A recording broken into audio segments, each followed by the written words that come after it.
Well, hello and welcome. Thank you so much for joining us today for our candidate conversations. My name is Pastor Daniel, and I'm here at New Hope Fellowship with Mike Reuter. Is it Reuter? Reuter. Reuter. I'm so sorry. That's right. Should have gotten that before we went on camera.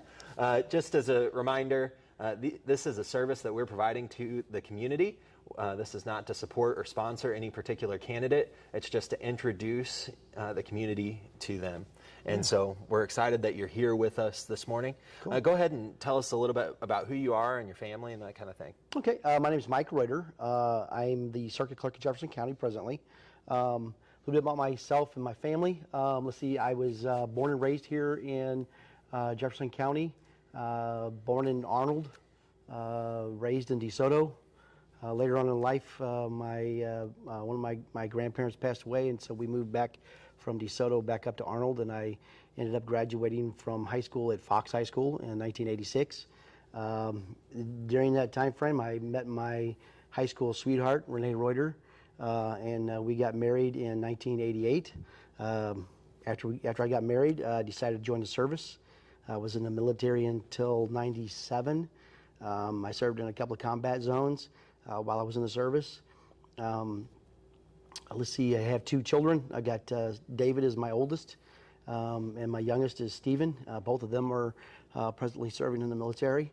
I have a grandson who just turned 5 at the end of June. Let me see. I've got four brothers other than myself. I'm number 4 out of 5. Both my parents have passed away. Let me see what else. That's good. What have you done as far as in your professional career? Professional? Okay. Yeah. After the military, I got out, worked for Monsanto for a short period of time, and where I was going through the police academy. Actually, I have a long career. I've got 22 years in law enforcement. I never really wanted to become a police officer. When I got out of the service, I went to work for Monsanto, and I heard of a program called the Corporate Security Advisor Program, which you're like a bodyguard for your CEOs of these major companies. Okay. Part of the requirement was I had to attend a police academy and to get some police experience. Well, once I completed the police academy, Monsanto was going through some changes at that time, and where they were they were downsizing and stuff, and I saw what was happening and filled out an application for the Sheriff's Department. Here in Jefferson County? Here in Jefferson County. I actually worked with the city of Kimmswick first, doing some reserve work, and I was at one of the county fairs working secondary for Kimmswick when one of the sheriff's deputies came up to me and asked me why was I wearing blue? I should be wearing brown. And so the next day I went and got an application, turned it in. Within 3 months I was now working with the Jefferson County Sheriff's Department. Wow. I was with the Sheriff's Department up until 2013, where career took a change. Decided I was going to run for office. 2014, I ran successfully, both in the primary and the general. And 2015, I took over as the circuit clerk of Jefferson County, and have been there ever since. Wow. I do reserve work for the city of Pacific. Okay. Do you live in Pacific? I do not. I live in Imperial. Oh, that's right. You said that. Sorry. Yeah, I live in Imperial. Yeah, I guess you have to live in the county, probably. Yeah. Yeah, you have to live in the county in which you're elected. So Yeah, I that's a silly question. live in Imperial right here in Shady Valley. Okay. There at M in 21, which was great when I was with the Sheriff's Department because I was centrally located. I could go to any zone. Anywhere, right? Yeah, within a matter of 5 to 10 minutes. So, Sure. And I worked all the zones, and I also worked for special operations when I was with the Sheriff's Department too. I have an extensive. After the Sheriff's Department, I went over to Pacific. I've been with them now for 9 years. Okay. So I still do that on the nights and weekends. So, Okay. which is kind of cool. Yeah. And tell me, what do you do as circuit clerk? The circuit clerk. I sum it up in a nutshell. It's everything legal. We deal everything from the federal government all the way down to your local municipalities. Okay. We're sort of like the brain of the judiciary. Okay. Anything that happens legal in Jefferson County, i.e., from a traffic ticket on up to like you're not paying your taxes or something like that. All this paperwork comes to us from all these different agencies, from municipalities, from the city of Arnold, from Burns Mill, from DeSoto, from Festus, from Crystal City. The last 2 years we actually took over three municipalities who have closed their doors in regards to they couldn't handle they weren't able to afford their munis. So the state of Missouri actually takes those over. And that's something, too, you also need to remember. My office is a state office. It's not a county office. Oh, okay. We are elected by the county, but we are a state office. And we're not a county why office. is that? Is that because you provide, is there oversight there? No, it's, we're part of the judiciary. Okay. And so it's a circuit. Jefferson County is one of few single county circuits. Whereas there will be other multiple counties that make up that there's circuit. 42 circuits in the state of Missouri. Okay. Like I said, there's very few of us that are.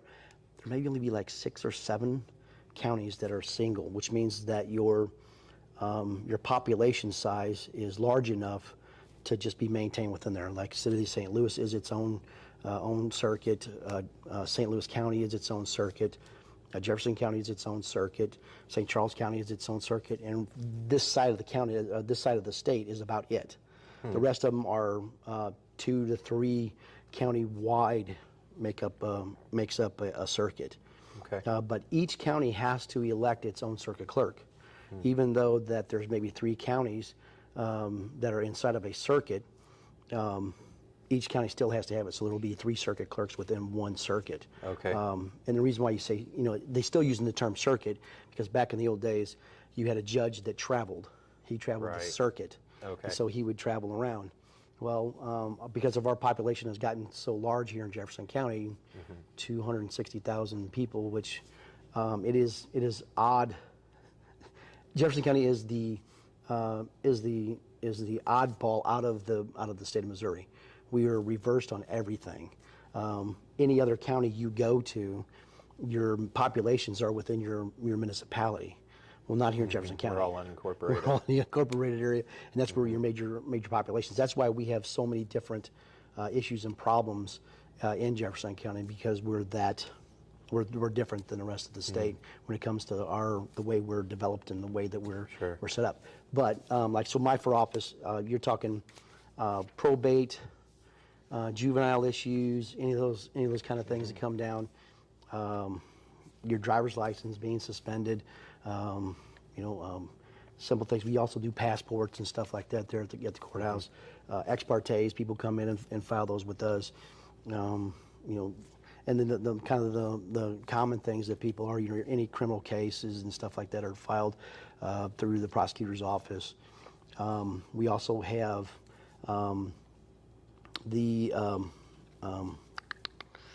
I'm trying to think of Steve Farmer's office, and it just went boop right over my head. What is that office? Oh man, Steve Farmer's office. He handles what they call it indigent people, where either they become incompetent, or that the families and stuff can't take care of them anymore. So they pretty well take over their finances and taking care of them. Or if there's just there's nobody there to take care of them, the state steps in or the county steps in and provides that individual to watch over and make sure they're being taken care of correctly. Okay. And so he files a lot of paperwork with us, and where we process that stuff and make sure that it's done. And then the courts keep an eye on those individuals. We ask for an annual update on those individuals, making sure that they are being taken care of correctly. Sure. So we deal in a lot of facets of it. We monitor, when people get elected, like in your fire boards and stuff like that. We maintain a lot of the bond paperwork. Just a whole basket of things. Yeah. It is something new every day. Like just before I came up here, I had to deal with juries. And last week it was civil issues and making now, do you sure have a team that works with you?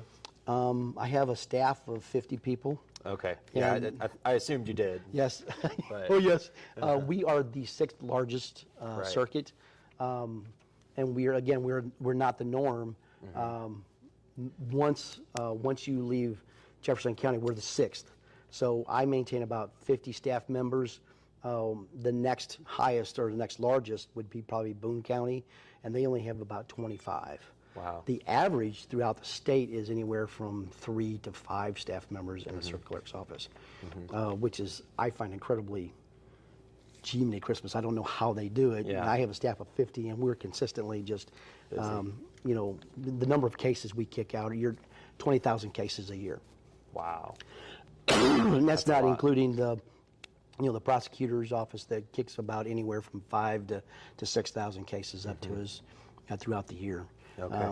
And then you're, 300-400 traffic tickets and stuff from the county, or by the highway patrol that we handle that comes through there. So our office is consistently busy and always on the move. So it's a fun office. I love it. Yeah.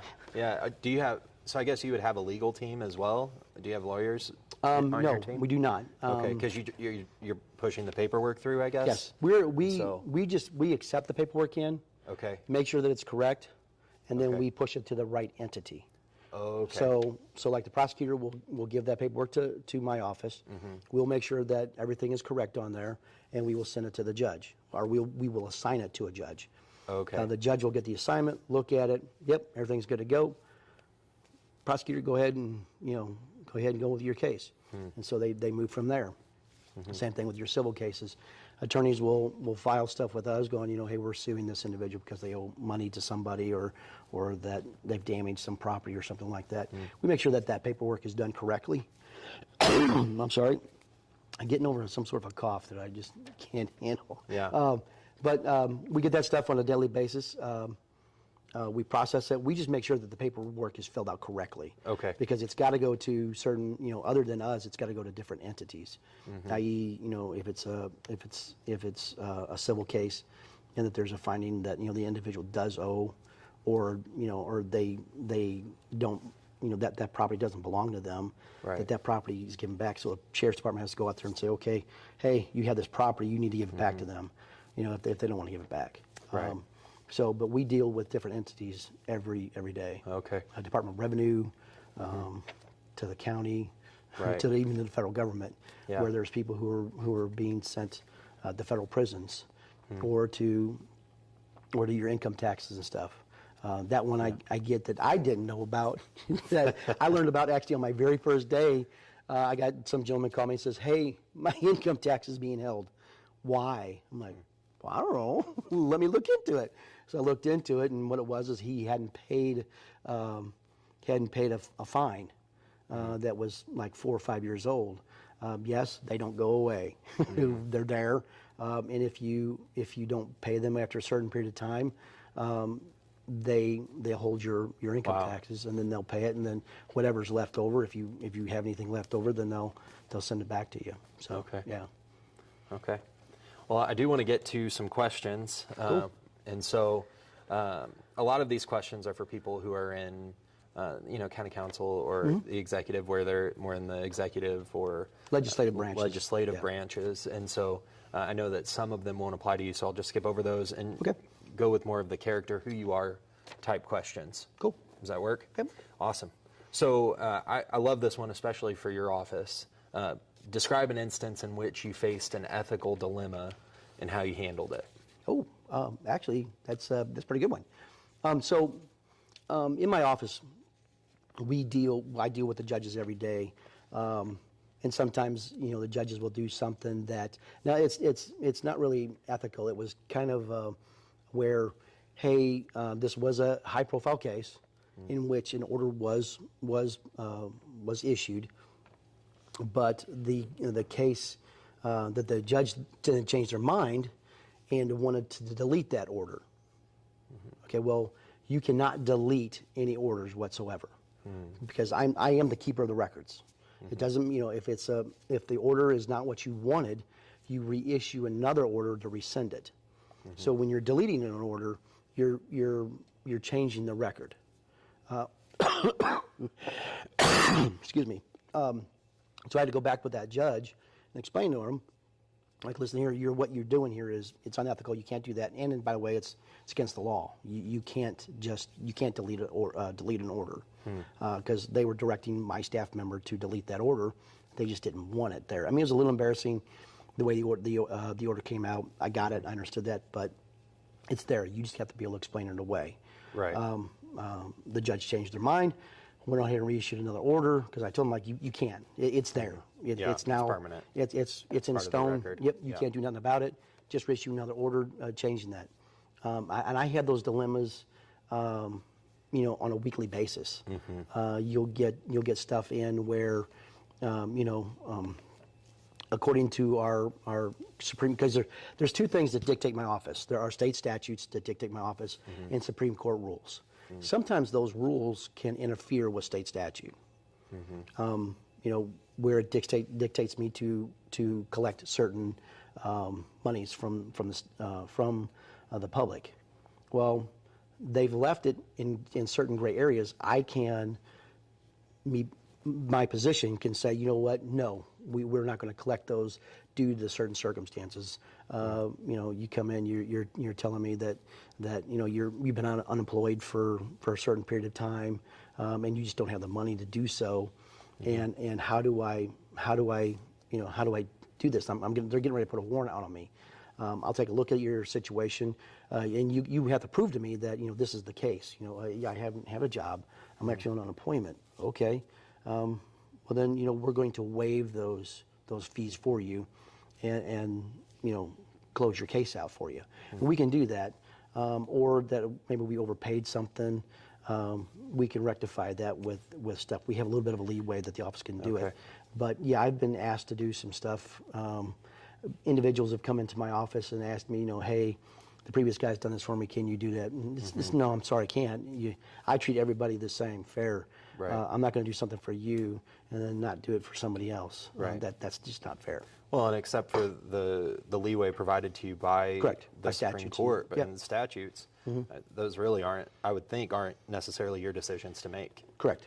And Correct. so I do want to ask this one. What or who are the major influences in your life? Oh, wow. First, I have to say my wife. She has been she actually is the one that talked me into running. I looked at the position whenever I was I worked in the courthouse for a couple of years, and I had a few staff members that were there that asked me about it. And then my wife, whenever I changed positions from the sheriff's department to Pacific, she goes, you really ought to think about doing this. And I thought about it and prayed about it, and I'm like, yep, I think I'm going to do that. And because I worked on her campaign 2 years prior to, and it was just amazing how the government works. It's just, a lot of people, if they could just come in and watch and see how that stuff is done, or just take a few moments to learn about their government, it's amazing how it works and how things work on a thread. You can fall either good or you can fall bad. And I take the same stance as my wife does. The constituents who put me in that seat or put me in this position are my boss. Judges aren't my boss. The governor's not my boss. The Supreme Court is not my boss. The boss is the voters of Jefferson County.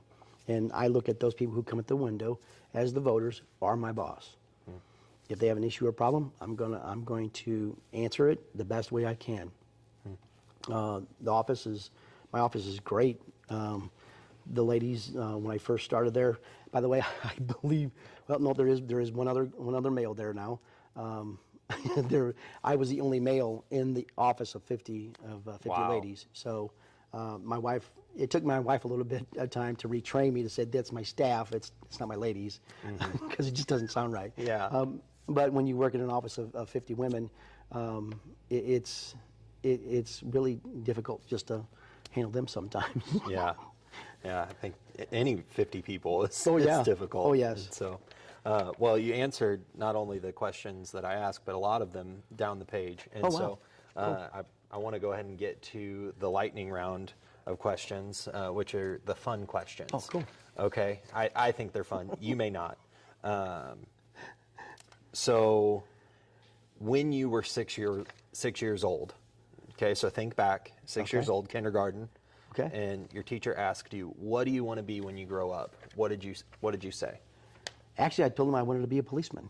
Really? Yes. But then that wasn't a plan later in life. There was not a plan later. It just Yeah, happened. when I got into junior high, I wanted to be a history teacher.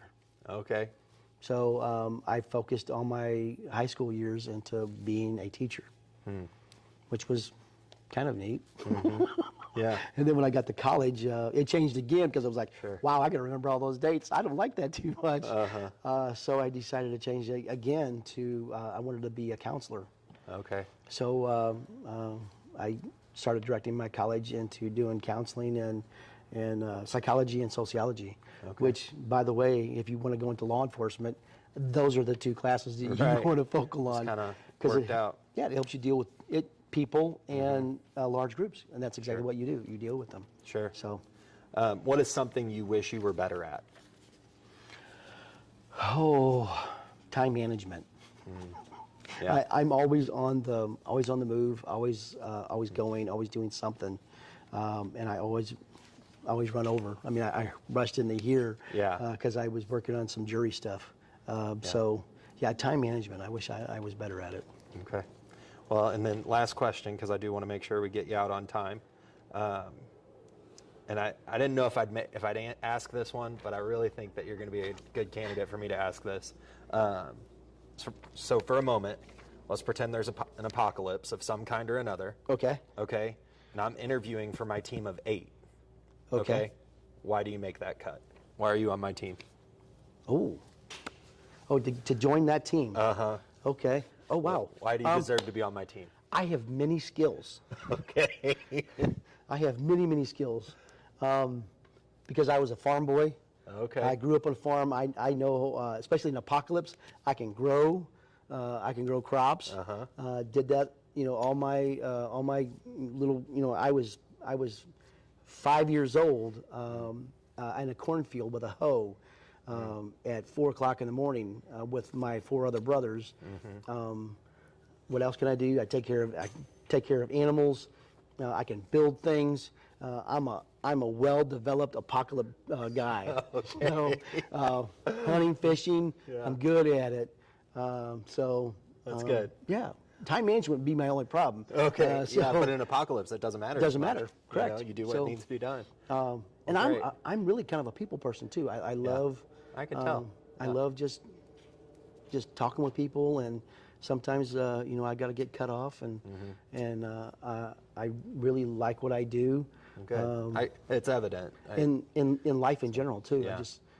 I just yeah. Good. Well, it's been enjoyable chatting with you this morning, and Yes. thank you so much for watching. And this is Mike Reuter. You're running, Yes. you're running and the incumbent Yep. for circuit clerk. Yep. This will be my 3rd term.